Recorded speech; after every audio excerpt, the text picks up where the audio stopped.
Hello and welcome to this new MOOC course titled as Cognition, Emotion and Transformation. Before we actually launch on this 10-hour course, we should take out some time to briefly understand what we are going to do. This is not a usual course in the sense of your curriculum or subject and examination. It may not even directly relate to it, but this is a course which is useful for life, maybe for some of us. It is going to be a mix of life and psychology and neuroscience, and it may call on for some thinking on your part and interaction. So, what we will try to do is, as usual, we will weekly we'll send you some lectures and probably try to keep some time where we can have some interaction with whatever mechanisms possible, apart from the questions which you pose on your forum and which the teaching assistant will or me will try to answer.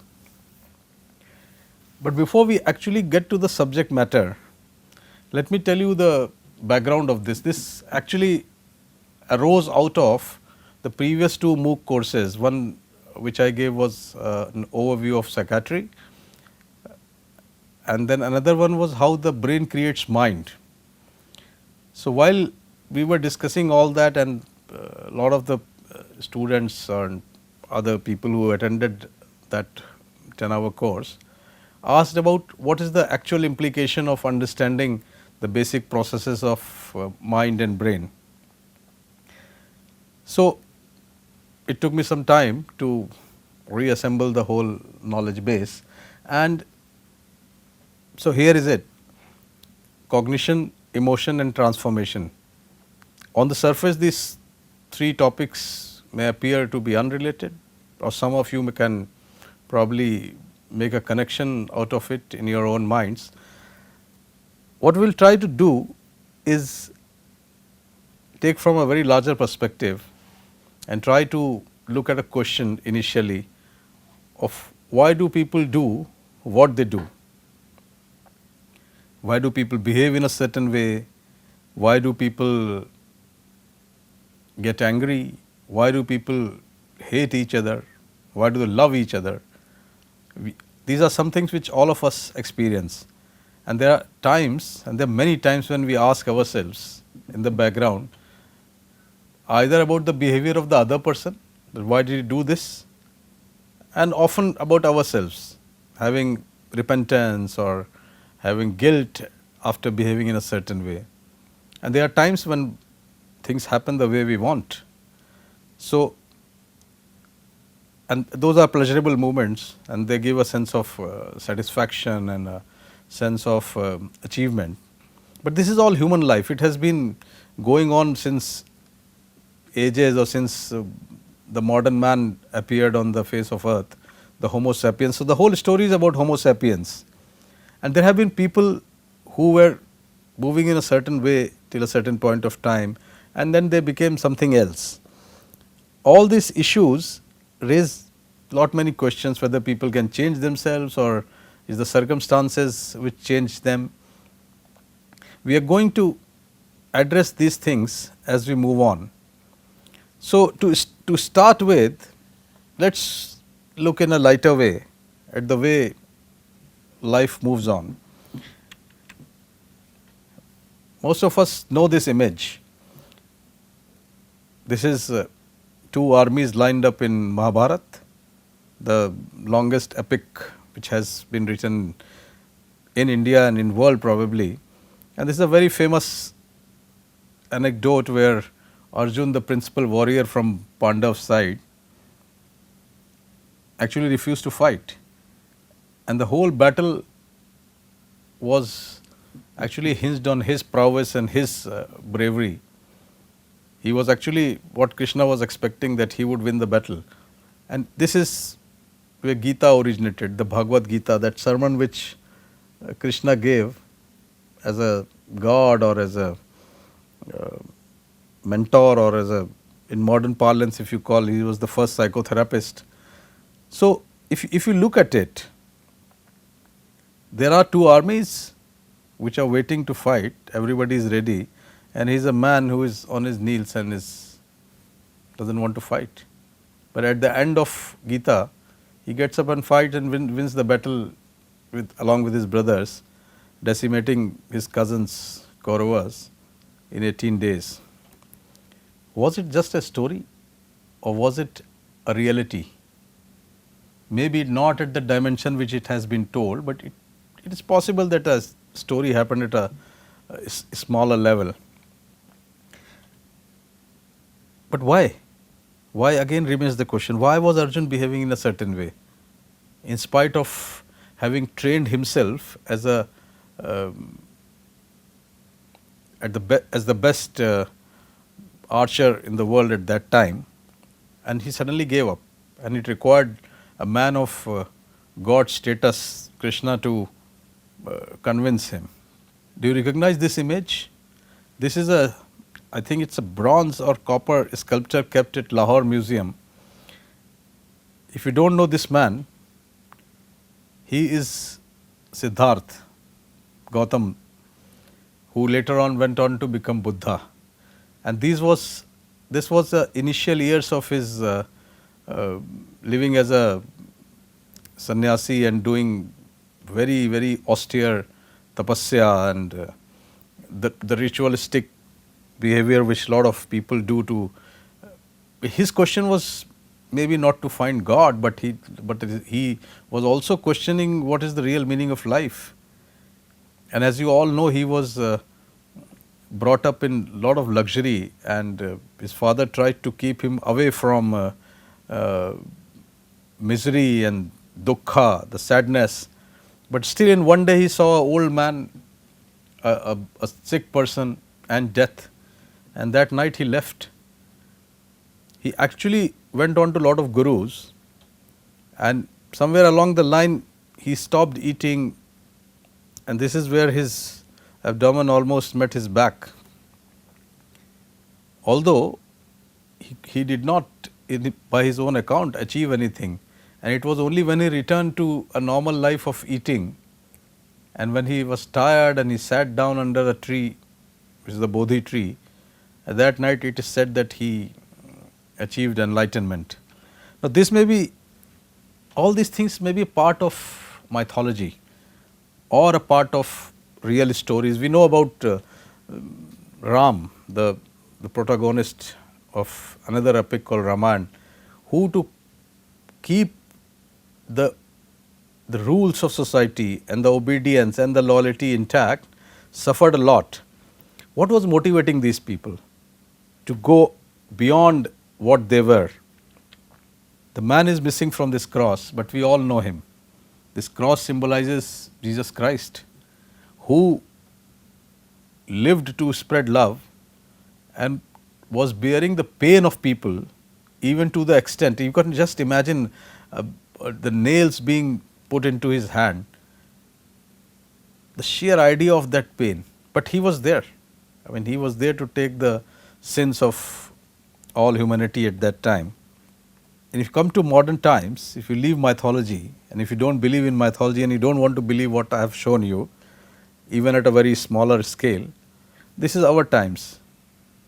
Somebody walking on moon, the first man who went on moon, Neil Armstrong, nobody had gone before. It was such a matter of courage and facing the unknown by just volunteering and getting training, because nobody knew that if you are going into the deep into the sky and on landing on the moon, whether you are going to come back or not. Shift from this stories of great achievements to what man can do to the other man. This is a horrible picture, so I will just move on fast, but this is from one of the concentration camp in Germany. While Hitler was ruling and he was out to decimate and terminate Jews in his rather false belief that Aryans are superior race.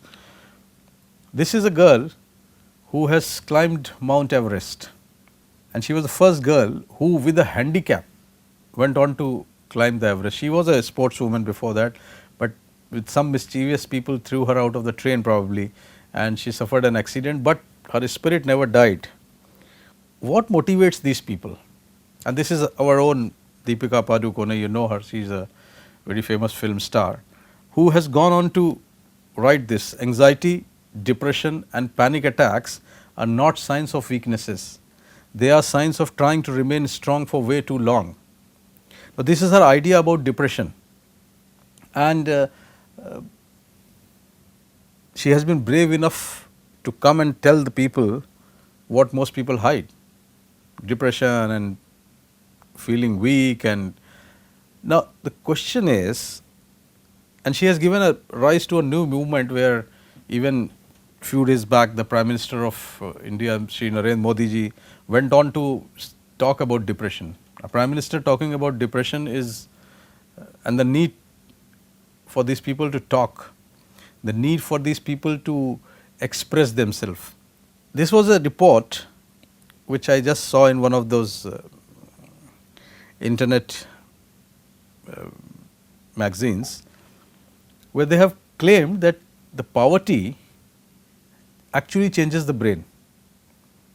It was a non-profit organization in Boston which was looking at these people, that how poverty actually changes your decision making, how poverty changes your crisis handling, how your capabilities of deciding about life and taking major decisions on what you want to work actually gets altered with these things. The big question which I want to ask is, if you look at all these people, and you really do not have to look at all these people, you have to look at yourself. What is it that motivates us?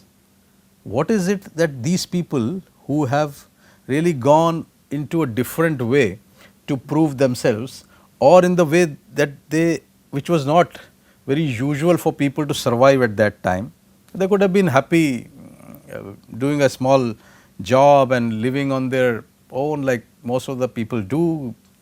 They get born and they move on and they earn, get married, have children, move on career, get some material good and die happily or with sadness or whatever suits their mind. The question which really comes up every time when somebody tries to walk on a different path, is this willful, or is it because of circumstances? Is it change or it is transformation? These are the questions which we also face every day. Like for example, I am a psychiatrist and I see a lot of patients. I have one question which I keep asking myself, that why is it that when somebody gets psychotic, psychosis is a state of mind where people lose touch with reality, they have hallucinations, like seeing things or listening things which are not there, or delusions which are false, fixed, morbid beliefs. Most of the people who turn psychotic are, except for barring one or two conditions, they get very aggressive. They get aggressive, they get very violent, and they get physically abusive till medicines cover them. And there is a majority. Any psychiatrist would tell you. The big question which I keep asking myself, that why does it happen that if everybody who is losing touch with reality actually brings out anger, actually brings out this psychopathology from their mind. So, this is not only with psychotic people. If you look at this phenomena which has arisen in big metros called road rage, when people are driving, and you see it all around yourself, when people are driving and somebody cuts across or just touches their car, I mean there are murders which have happened on these small issues. You look into your personal relationships, maybe we do not know what was happening 100 years back, but human beings somehow, even in their closest relationship, even when they claim that they love the person, there are moments when people fight, and when they fight, it's like no holds barred. So, what is it that in their heads which actually does not allow them to be calm, to be sharing which they do in normal condition. But then this will bring us to another question. There are people who are doing charity and people who are trying to help others, but often when a thought process of a person is challenged or the act of the person is challenged, that the first reaction is like a self defense. The first reaction is like justifying, which is fine, but if for some reason if that opposition continues, most people tend to lose their temper. Most people want to press their points so badly and vividly that it really becomes difficult at times to realize what is happening and why are these people actually just not accepting the alternative view. Because these gaps between which people live are the real seeds of violence or aggression. Is it that people want to be politically correct all the time? Is it that they want to convey an image, and when that image is challenged, the real hunter from within comes out? Because human beings in the evolution have gathered violence just because of I mean the history of evolution of Homo sapiens is not so charitable. But are these genetic changes lead to cognitive changes also, where people just has keep control, keep in a state of mind which appears very, very quiet and subtle, or is it a societal change? Because if you look at it the way psychology has trying, if you look at the epics and the politics which has happened and of the recorded history of 5,000 years, most people it has always been talked what is life about and how should people behave. So religions have had their code of conduct, right from Vedas to the Quran to Bible. It's like code of conduct and how people should behave. The society has always tried to give a frame of reference to people, and that is what, if you look at the history of psychology and the philosophy which has gone on in 125 years, 2 or 3 things have emerged. There was a group of people who thought that man actually is still an animal within is a beast, and it needs societal rules to control it. Then there was a group of people, I mean you can call them whatever, pessimist or fatalist or whatever.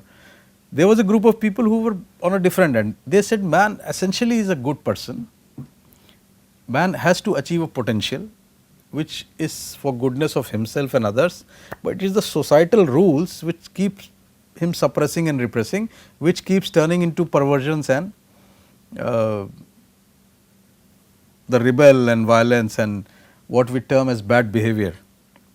And society has formed rules to handle this bad behavior. And then there was a third group of people who say that man is totally neutral, is like a blank slate. It is the conditions in which the man is born, the society in which man is born actually reflects.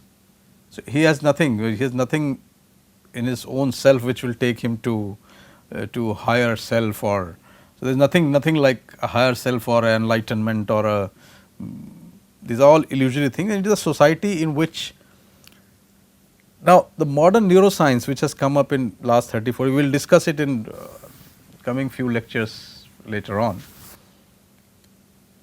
is actually mixing up all three. The findings of imaging and findings of the physics of brain and the neurophysiology and the whole models on which have been generated based on mathematics also at times indicate that partly all three of these may be contributing to the way a person lives. Now having said this, this has given rise to a different type of belief system.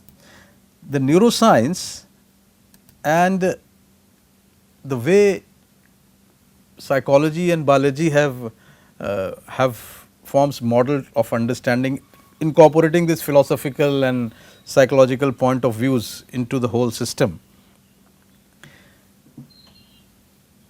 has focused on describing the human behavior on psychological concepts on one hand, and in form of treating and correcting what have been aberrations of behavior, which is psychiatry and psychology. So, there have been two dimensions. One, that if you break the rules of society and if you have intent, we will discuss this further when we talk of normalcy and abnormalcy. Then there is a law, there is a psychiatry, there is a, it is only in recent times that a focus has shifted to looking at the strength of human mind, looking, which is called, which has been termed as positive psychology. But a lot of this positive psychology in fact has always been there in the form of some religious text, or in the form of mythology, the stories which human mind has created and made. Now, so ultimately, if you try to look at life of whatever level you are living at a student or a professor or an engineer or a maybe a religious guru or a politician or a homemaker, these are universal questions which are there at the background of each thinking person. I do not think there is any doubt about it, because agreed that man may have its inner strengths, or man may be a societal animal, man may be nothing without society, but still the way human mind has evolved, it keeps trying to discover meaning into itself. And that brings us to this big question. No person, if suppose you leave a person in isolation, if you maybe somebody is born in a jungle, and we have heard of such stories where the person was brought up by animals, whether they are true or mythology, again they raise a question. Even the stories and the mythology raise a question, and they are a big question. The big question is that those people also behave in some way. If you are trained by if you live with monkeys, you may still have a human body and still behave in the same way, because we share lot of facilities with animals, like awareness, they are aware of their surroundings, like perception, like feeling, emotions. In mammals you see emotions are the same. That background network of brain, or the evolution and the cognitive framework or emotional framework of the brain has evolved into human beings, where human beings have a conscious mind. A part of their brain wants to give a certain meaning to existence. So, everybody, practically everybody, even a child, maybe not a, we do not know about a child of within the first year of life, because we still can conjecture what the child is thinking through the behavior, but that is the first interaction which starts. But as the child grows, even a child has to give meaning to whatever, you all would have seen, they give this, they have these toys and they will give life to that, bring in the real characters into the stories. So, till the person lives, and unless the person has really gone unfortunately into states of mind where this whole conscious push is somehow disturbed, all the time. And you know it, as a student, if you look at it, you would be studying every day, you would attend a lecture and you would try to solve your problems. But even then, when you are solving around, you are actually aware of looking at it, how much you have gained, whether what you are studying is going to contribute to your success or not. whatever the parameters are, the parameters may be gaining knowledge or parameter may be passing exam, you still have to keep evaluating your the input to the output, and not everybody who chooses a path is happy. Now, the happiness, again, lot of these things which were already given to us, we were living like bringing up kids and studying and learning a skill to earn your livelihood, that has been a universal which has been universal given which has been going on. But see in the world what is happening, you have workshops now which teach you how to parent a child. You have laughter club where people go and laugh. You have workshops where you actually somebody is teaching you how to empathize, how to love. These are something which have been going on with human life for ages. Maybe people had not thought about it and maybe they were just rolling on with it. So, all that has become a system of imparting knowledge. Now, that change has come up in the last 30-40 years. So, even if we want to bring a small change in our life, either we can just go with the flow and whatever society brings in we keep doing it, or you have to put your brain to change it. If you walk into any bookshop, you will always find a huge rack full of self-help and motivational books. Some of them would be religious, some of them would be from a psychologist, and some of the popular ones are like the monk who sold Ferrari, and it used to be sweat modern at one point of time, and they are on everything, Dale Carnegie. So, whom are these books catering to? They are catering to us. What was catering to people say 500 years, 600 years, 1000 years back? The mythology was catering to them. The religious gurus were catering to them when there was no psychology and psychiatrist. And when science came in, when we started unraveling layer by layer, we have still not reached to the full knowledge of human mind or brain or universe for that matter, but we are creating models. So, some people drift to science to understand, some people drift to religion depending on the capability of their mind to sustain the uncertainty. But as people grow from being from the womb till your end point in life, even while everybody knows that maybe the death is the ultimate, but still we do things, and we try to do things in a way which can give a certain value to our living.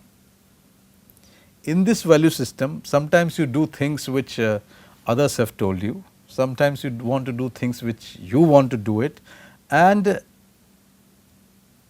that requires certain amount of tweaking with your mind all the time, and this tweaking can bring in change in the way you function, which may be a superficial change, or you may have a deeper need to push your mind into some maybe a utopian or a real world. So, this was the purpose of this coming course, where we want you to, where we will do it together, where we will just try to discover the various aspects of this whole thing, and it will not have all the answers, but it will have some answers to your questions. Maybe we will find out by the time end of 10 hours we will be able to have new dimensions, and some of you can work and do research on that. So, this is the end of it, and thank you. We will meet in the next lecture.